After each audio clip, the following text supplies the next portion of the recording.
Congressman Buddy Carter is just back from Israel, where he participated in the Iran nuclear plan discussions. Now he wants to pass the information he received on to the people he represents. The U.S. representative will be hosting 2 public events this week, a roundtable on the nuclear deal and an open forum on transportation, but we get him first. He's visiting and joining us now. Good morning. Good morning. And welcome back. You told us you got in Sunday? I did. I can tell you, I think I'm over the jet lag. Yeah, I was saying, you caught up on sleep yet? I have. Good. Well, we were talking a little bit. You're not back in session until after Labor Day, but you might be busier now.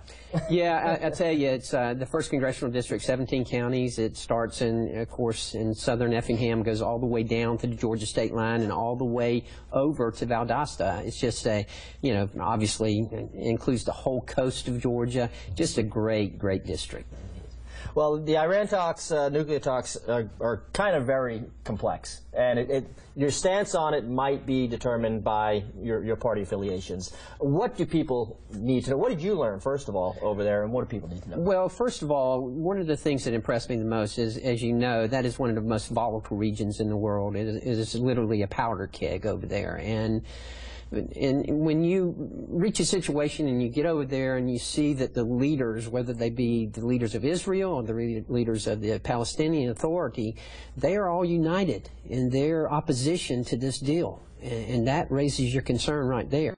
It should raise all of our concern, knowing that these bitter enemies, so to speak, are united in opposition to the Iran nuclear deal. And there's a lot of concern on the part of the Israelis, and I will tell you, the Israelis are going to do what they have to do to protect their citizens. And the Palestinians were just as concerned.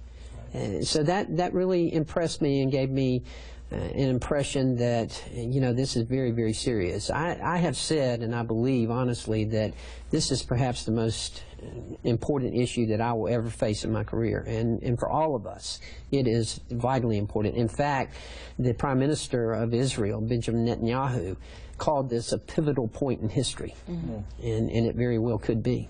So a lot of people, like Tim said, it's very complex, but you are giving people the opportunity to come out, hear from you, ask questions about what's going on, what you learned, talk a little bit about what they can do this week.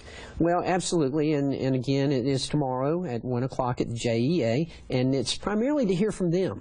I want to, share my views, but and let me say that when we were in Israel, that Netanyahu and that the President Rabin, none of them tried to change our mind or to influence our decision. They made it perfectly clear, we understand you got to do what you got to do, and I'm not going to be there to try to influence anyone's decision, but instead, I want to hear from them. I want to hear from the constituents and what they think of this deal. I want to share with them my experiences. There's nothing like going over there and seeing it firsthand. Mm-hmm. When you see Israel is just this is the first time I've ever been. It's just a wonderful country. We went to a kibbutz, which is essentially a community. And, they have schools, they have grocery stores, everything within walking distance. They also have bomb shelters. Wow. Yeah, and that's the everyday life, and it's just a different world.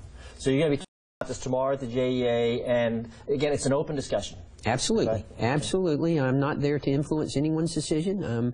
I'm there to hear from the citizens and to share with them my experiences. A lot of people think maybe this deal didn't go far enough.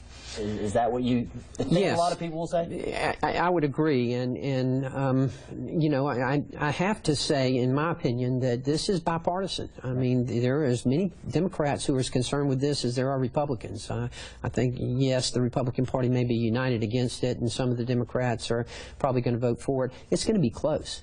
I think that we will have the votes to defeat it. The President has already said that he's going to veto it. He will veto it. Yeah. But do we have enough votes to veto it? In the House, I think we will be very, very close. In the Senate, I'm not sure.